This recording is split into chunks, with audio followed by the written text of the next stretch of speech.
Hello student, कैसे हैं? पूरी उम्मीद है कि आप बहुत अच्छे होंगे और पढ़ाई कर रहे होंगे।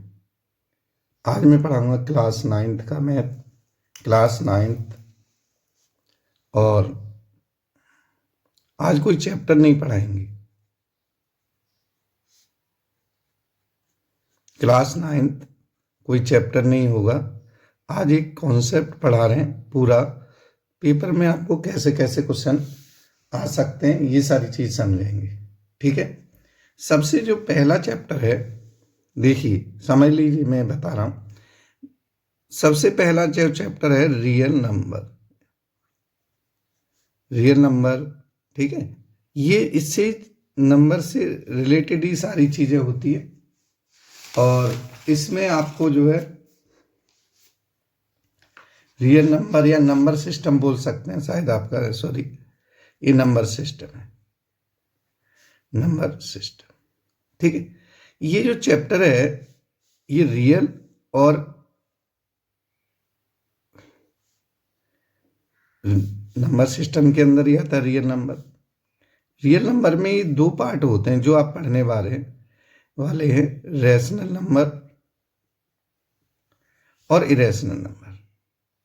अब मेरे ध्यान से सुनना इसको, मैं क्या बता रहा हूं।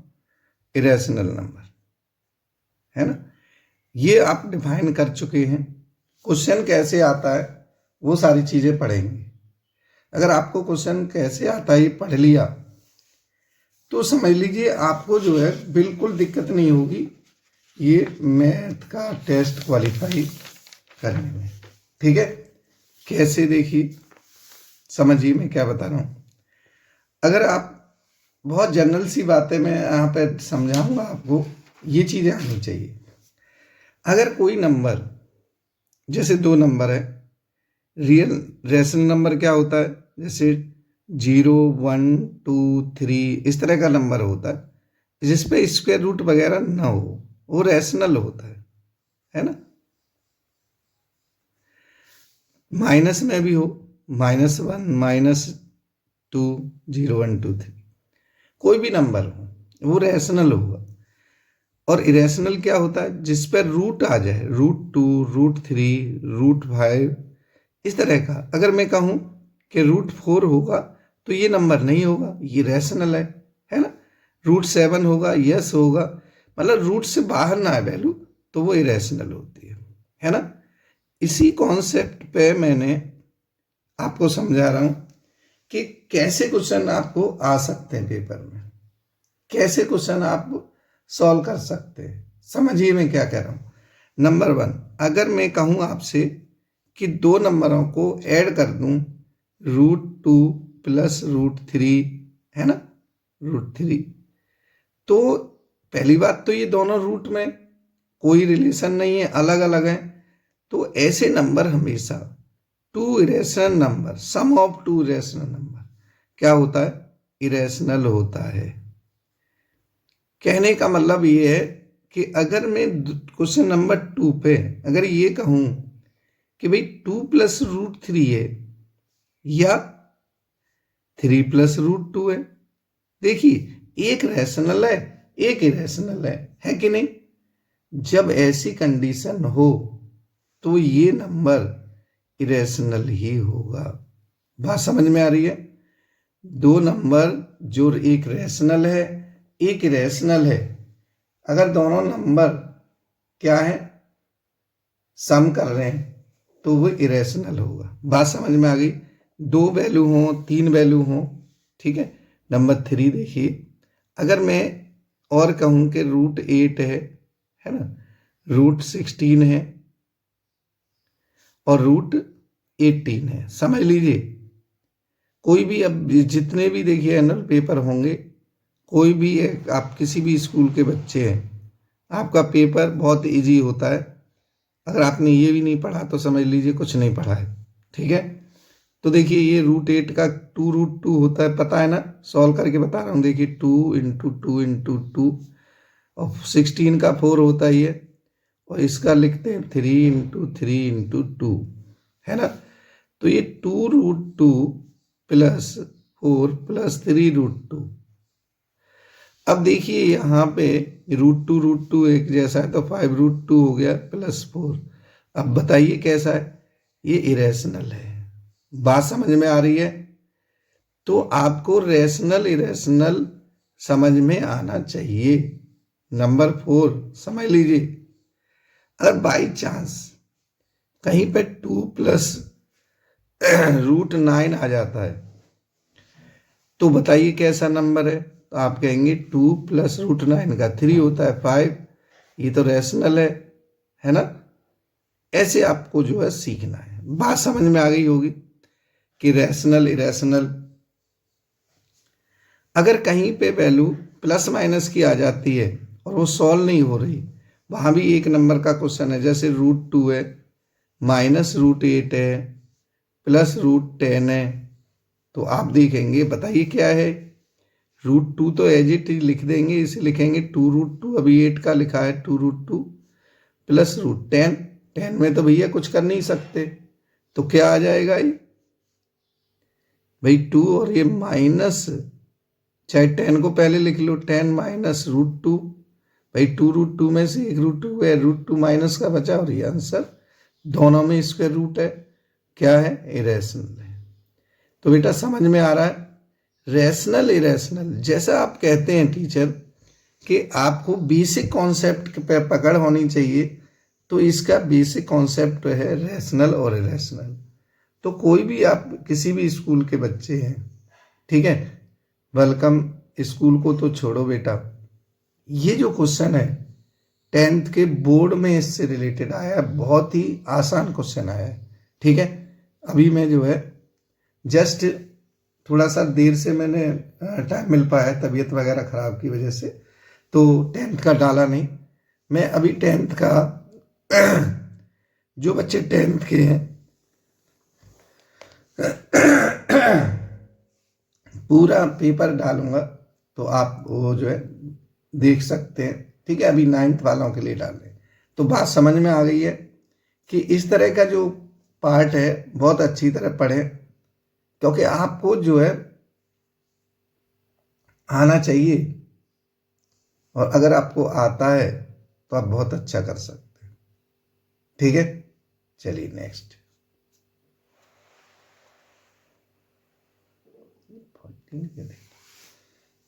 नेक्स्ट में देखिए, अगर इसी में जैसे आपको जो बताया था कि ये बताया था कि अगर हम, है ना, किसी की पावर प्लस है, जैसे 2 की पावर -x है, तो इसे 1/x लिखते हैं ना। अगर 1/2 की पावर x, अगर 2 की पावर +x है तो 1/2 की पावर -x होगी।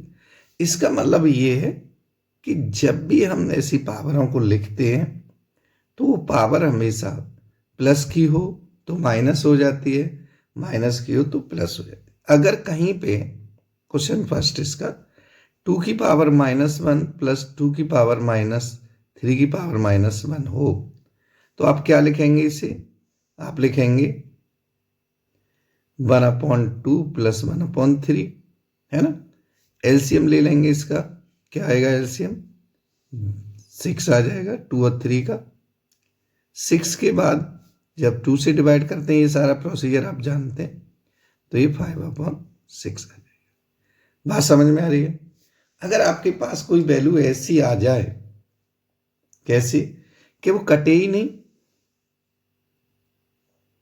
मान लीजिए ऐसी वैल्यू आ जाए, कह दे a की पावर -1 प्लस b की पावर -1, फिर आप क्या करेंगे, तो आप कुछ नहीं करेंगे, आप करेंगे इसे 1/1 लिख लेंगे, इसे 1/b लिख लेंगे, और एलसीएम a भी आ गया, इसे a + b लिख देना या b + a लिख देना, ये आपका आंसर है। कई बार बच्चे जो है बड़े कंफ्यूज रहते हैं, आपको पता नहीं कंफ्यूजन इतना कहाँ से आता है कि आपको जो बताया जाता है आप उस पर काम न करके पता नहीं क्या क्या काम करते हैं, ठीक है। जैसे मान लीजिए मैंने ए बी बताया है ना, और किसी ने क्वेश्चन रख दिया पी और क्यू में, पी की पावर -1 क्यू की पावर -1, देखते हैं बच्चों का बिहेवियर। तो ये कहते हैं अरे ये तो सर ने कराया नहीं था। तो बेटा ऐसा कुछ नहीं है, आपको बस क्या करना है, सही से पढ़ना है। पी क्यू एलसीएम हो गया और ये पी प्लस क्यू, देख लीजिए ए बी और पी क्यू में क्या फर्क है? अगर आपको यही क्वेश्चन एक्स की पावर -1 प्लस वाई की पावर -1 में आ जाए तो और पहाड़ टूट जाता है। कहते हैं ऐसा कराया ही नहीं है। तो बेटा एक सब एक जैसे क्वेश्चन है ना, आपको आना चाहिए। आपका इसका मतलब ध्यान क्लास में नहीं था, आप पढ़ नहीं रहे हैं अच्छी तरह से। अगर आप पढ़ रहे हैं तो ये आपको आ रहा है। बात समझ में आ गई? चलिए अब देखिए, ऐसे ही नेक्स्ट जो क्वेश्चन है, आपको 3-4 क्वेश्चन बता रहे हैं, समझा रहे हैं, पहले उसका कॉन्सेप्ट बता के, तो आपको बिल्कुल समझ में आ जाने चाहिए। ठीक है, नेक्स्ट क्वेश्चन है कि अगर आपको बेस वाले पावर वाले क्वेश्चन की बात कर रहा हूं कि 4 की पावर 3 दी जाए और या 8 की पावर x दे दी जाए, है ना, तो आपको वैल्यू फाइंड करनी है। Find the value of x। तो क्या दिक्कत है भैया, यहां देखिए इसे लिखते हैं सेम बेस लाने के लिए। ये 4 में नहीं आ सकता, पूरे पार्ट नहीं हो सकते। ये 4 है तो इसके हो सकते हैं 2 की पावर 3 और ये 2 की पावर 2 की पावर 3 और 2 की पावर 3 की पावर x। ये पता है ना कैसे? 8 को लिखते हैं बेटा 2 इंटू 2 इंटू 2 3 बार, और 4 को लिखते हैं 2 बार। तो इस तरह से इसके फैक्टर कर लिए। ठीक है, तो कितना हुआ, इसे लिखते हैं 2 की पावर 2 इंटू 3 और इसे लिखेंगे 2 की पावर 3 इंटू एक्स। आप मल्टीप्लाई बहुत जल्दी करते हैं तो कोई बात नहीं, आप करते हैं तो करते रहिए, पर हाँ एक बात ध्यान रखें कि ये जो बेस सेम हो ये वाला पार्ट, तो पावर को एज इट इज रख दें। मान लीजिए 2 into 3 equal to 3 into X. वैसे दोनों तरफ वैल्यू कट जाती है, इस 3 को इधर लाएंगे तो अपॉन में आएगा, 2 into 3 upon 3 equal to X. तो x इक्वल टू कितना हो गया, देख लीजिए 2 आ गया। बात समझ में आ गई? बताइए, इस तरह के क्वेश्चन आपको बहुत अच्छी तरह से आने चाहिए। ठीक है, अगर इस तरह के क्वेश्चन नहीं आ पा रहे तो बहुत गलत बात है। जैसे देखिए एक और क्वेश्चन ये है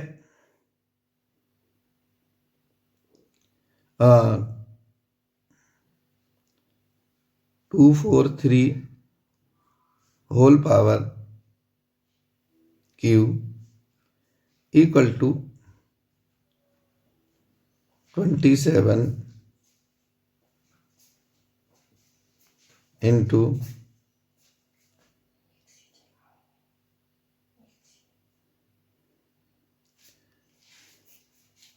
9 की पावर x। ठीक है, कुछ भी वैल्यू दे रखी है, आपको ऐसे किससे करना है ना? कैसे करेंगे, ध्यान दें। सबसे पहले इनका बेस सेम करेंगे, ये भी 3 की पावर में होगा, ये भी 3 की पावर में होगा, ये भी 3 की पावर में होगा। तो इसे लिखेंगे 3 की पावर 5 की पावर 3 और ये 3 की पावर 3 की पावर 2 की पावर 3 की पावर 2 की पावर x। अब देखिए यहां पे जो वैल्यू है, यहां पे जो वैल्यू है 3 की पावर कितना हो जाएगा, 15 हो जाएगा, और डिवाइडेड बाई ये डिवाइड में आ जाएगा 3 की पावर 3 इक्वल टू 3 की पावर 2x।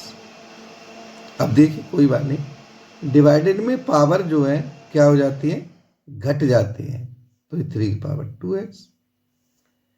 अब देखिए यहां भी बेस 3 है, तो ये जो है कितना बचा, 3 की पावर यहाँ पे 3 की पावर 12 इक्वल टू 3 की पावर 2x, है ना। तो आप लिख सकते हैं इसे 3 की पावर 2x इक्वल टू 3 की पावर 12। देखिए बेस सेम हो तो पावरों को इक्वल रख देते हैं, कितनी बार कहना पड़ रहा है बेटा। ठीक है, तो तो x equal to 12/2 equal to 6 आ गया। बात समझ में आ रही है? तो ऐसे क्वेश्चन जो है जरूर करें, कैसे भी क्वेश्चन हो आप कर सकते हैं, ठीक है। कैसा देखिए,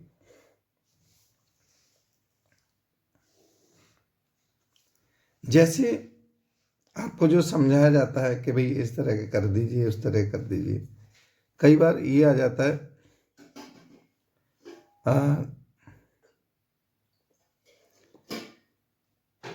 9 की पावर 4 इक्वल टू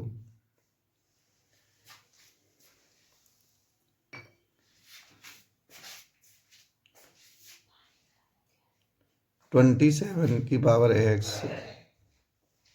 है ना, और यहाँ अपॉन में कुछ भी लिख दिया, 3 की पावर x ऐसे लिख दिया जाए, है ना।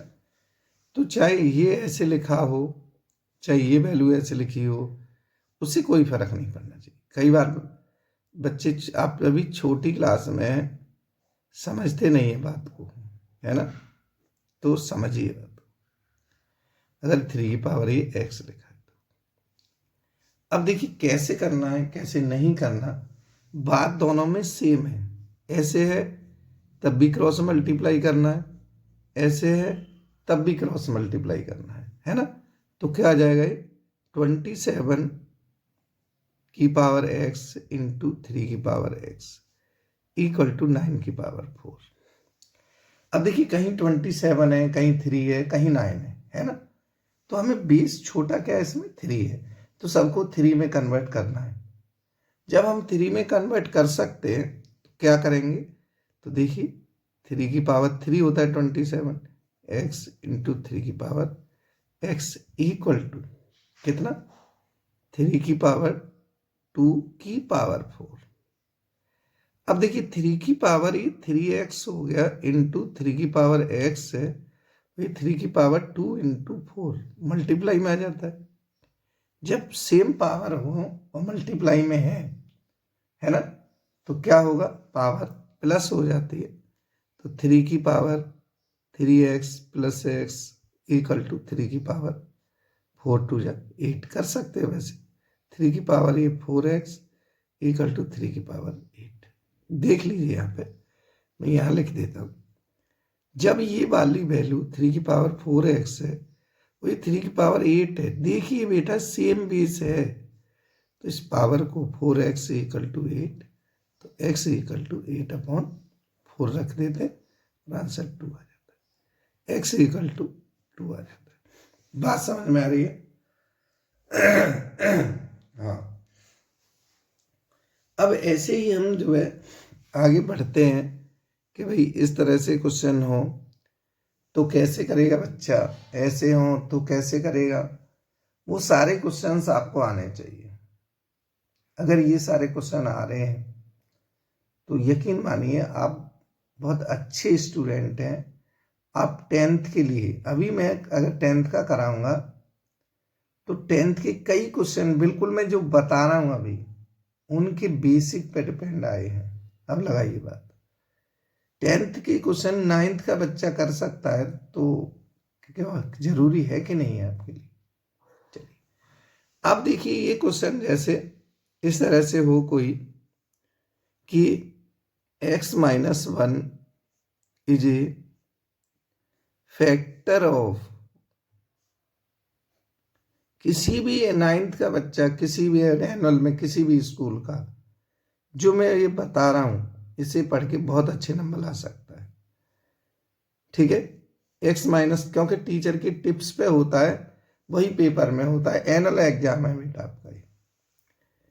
तो x-1 is a factor of, कुछ भी लिख सकते हैं, x² माइनस kx प्लस 1, है ना, इस तरह से।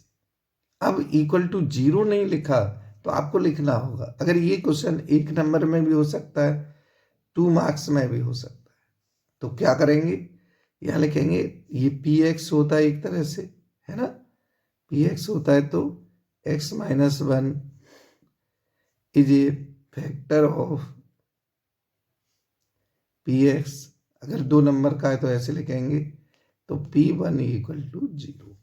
तो इसका मतलब 0 रख दीजिए, इसमें वैल्यू रख दिए 1, तो 1 माइनस 1 के प्लस 1 इक्वल टू 0, 2 माइनस के इक्वल टू 0, तो के इक्वल टू 2।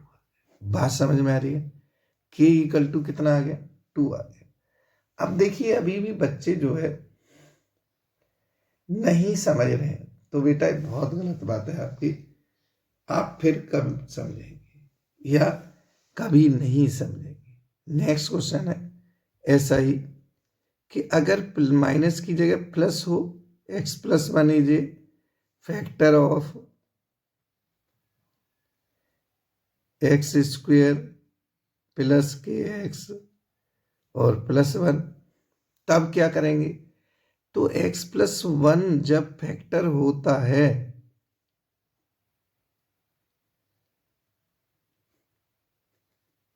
तो हम p माइनस 1 रखते हैं 0 के बराबर। इसमें ही आ जाएगा आंसर। बात समझ में आ रही है? तो रख दीजिए इसको, x क्या रखेंगे? x की जगह माइनस 1 इसमें, तो माइनस 1 का square plus k into minus 1 plus 1 equal to 0, तो 1 माइनस के प्लस 1 इक्वल टू 0, तो माइनस के प्लस 2 इक्वल टू 0, तो k इक्वल टू माइनस के माइनस 2, माइनस से माइनस कट जाता है, तो k की वैल्यू क्या आ जाती है बेटा? 2 आ जाती है। बात समझ में आ रही है? चलिए, तो ये जो फैक्टर या पॉइंट बता रहे हैं बहुत इंपॉर्टेंट है। जब तक आप देखिए आप जो चीजों को क्या करते हैं, एक टालते, समझते नहीं। जो भी बच्चे समझ रहे हैं वो समझ लीजिए 100% कर सकते हैं, 100%। क्योंकि ये जो एनुअल एग्जाम होता है, चाहे बोर्ड हो चाहे कुछ हो, वो हमेशा डिफरेंट होता है। आपको देखा जाता है, आपकी कैपेसिटी, आपका टैलेंट चेक किया जाता है कि आप कितना समझ के कर रहे हैं। अगर आप समझ के कर रहे हैं तो बहुत अच्छा कर रहे हैं, ठीक है। अगर किसी से रट रहे हैं, कुछ कर रहे हैं, तो बिल्कुल बेकार है, पढ़ने का कोई फायदा नहीं, ठीक है। चलिए नेक्स्ट पार्ट बताता हूं क्या है कैसे। तो ऐसे क्वेश्चन आप जरूर करें, ठीक है। तो बहुत ही इंपॉर्टेंट पार्ट है। अभी और बता देते हैं एक दो ऐसे।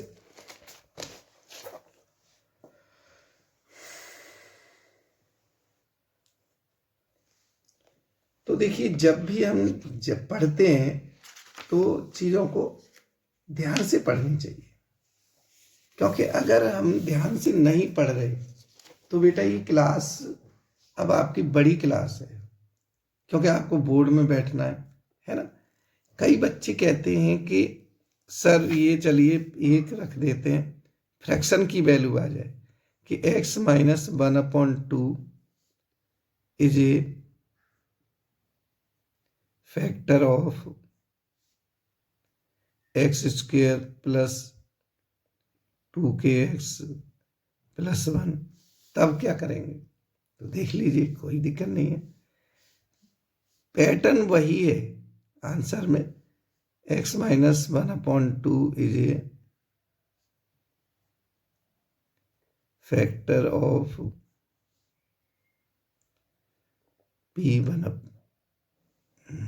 px, therefore p1/2 equal to 0, ठीक है। ये आंसर वाली लाइन है। तो जब हम इसमें 1/2 रखें तो 1/2 का स्क्वायर रख दीजिए बेटा, प्लस 2 इंटू के इंटू 1/2 प्लस 1 इक्वल टू 0, 2 से 2 कैंसिल और ये हो गया 1/4, 1/4 प्लस के प्लस 1 इक्वल टू 0, 1 प्लस 1/4 ऐसे लिख लीजिए, 1 प्लस 1/4 प्लस के इक्वल टू 0। तो के की जो वैल्यू होगी ये 5/4 हो जाएगी, 5/4, तो के इक्वल टू -5/4।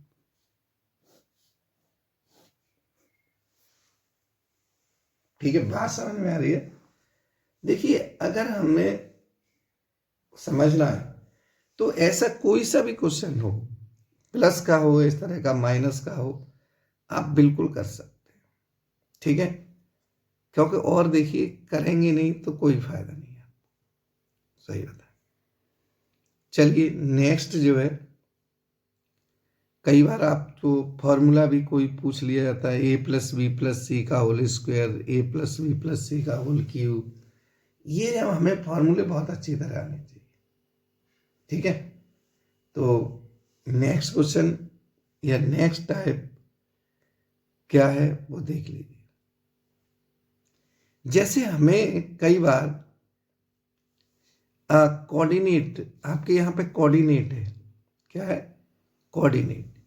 तो कोऑर्डिनेट की कुछ चीजें अगर याद नहीं है तो बहुत सही नहीं है बेटा,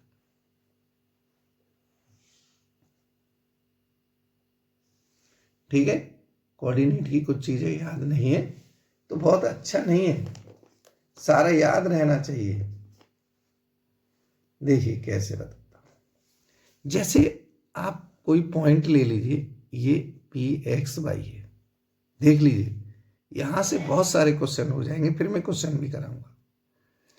जब ये पॉइंट है, यहां से ये डिस्टेंस होती है एक्स एक्सिस से, भाई देखिए वाई एक्सिस से, एक्स की वैल्यू होती है हमेशा वाई एक्सिस से, और वाई एक्सिस, वाई की वैल्यू होती है हमेशा एक्स एक्सिस से, है ना। इस पॉइंट को क्या बोलते हैं, एक्स को बेटा एब्सिसा बोलते हैं, वाई को बेटा ऑर्डिनेट बोलते हैं, और एक्स वाई को बेटा कोऑर्डिनेट बोलते हैं, ठीक है।